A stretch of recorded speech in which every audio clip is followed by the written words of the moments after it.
Nananawagan si Davao City Mayor Baste Duterte sa mga kongresista ng Cebu na makinig sa kanilang mga nasasakupan bago bumoto para i-impeach ang kanyang kapatid ni si Vice President Sara Duterte sa nalalapit na botohan na naglalayong aprubahan ang impeachment complaint sa plenaryo ng Kongreso.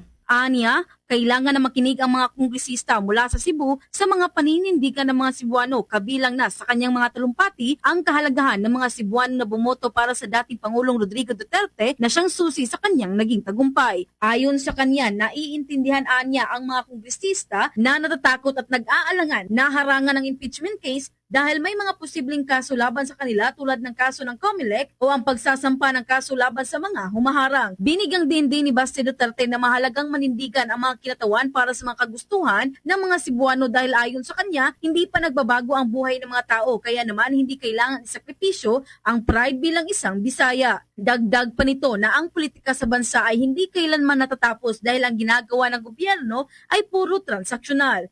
Sa kabilang banda, bagamat hindi nakadalo si Senator Ronald Bato de la Rosa sa paglunsad ng Reform Alliance for Good Governance and Accountability Coalition, sa Visayas nagpadala naman ito ng audio message kung saan ipinahayag ng senador ang kanyang suporta sa kampanya ng grupo laban sa korupsyon at sa posibleng pagtakbo bilang Pangulo ni VP Sara Duterte sa 2028. Ang mga pahayag ni de la Rosa ay lumabas sa gitna ng lumalaking pangamba tungkol sa umano'y warrant of arrest nito mula sa International Criminal Court. At samantala, tiwala rin ang dating COMELEC Commissioner na si Atty. Rowena Guanzon na mas malaki ang posibilidad na mabigo ang impeachment complaint laban kay Vice President Sara Duterte sa Senado kung sakaling ma-impeach ito sa Kongreso ngayong araw na ito. Si Sandro Marcos man ang majority leader, mahawak sa baton. Ang fight nandun sa Senado. Kasi ang trial nasa Senado.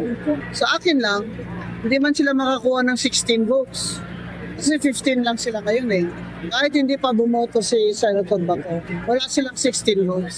Mula rito sa lungsod Luigan ng Cebu, Bombo Jonah Cañati, and this is Bombo Radio Philippines, the #1 and most trusted source of news and information. Basta Radio, Bombo!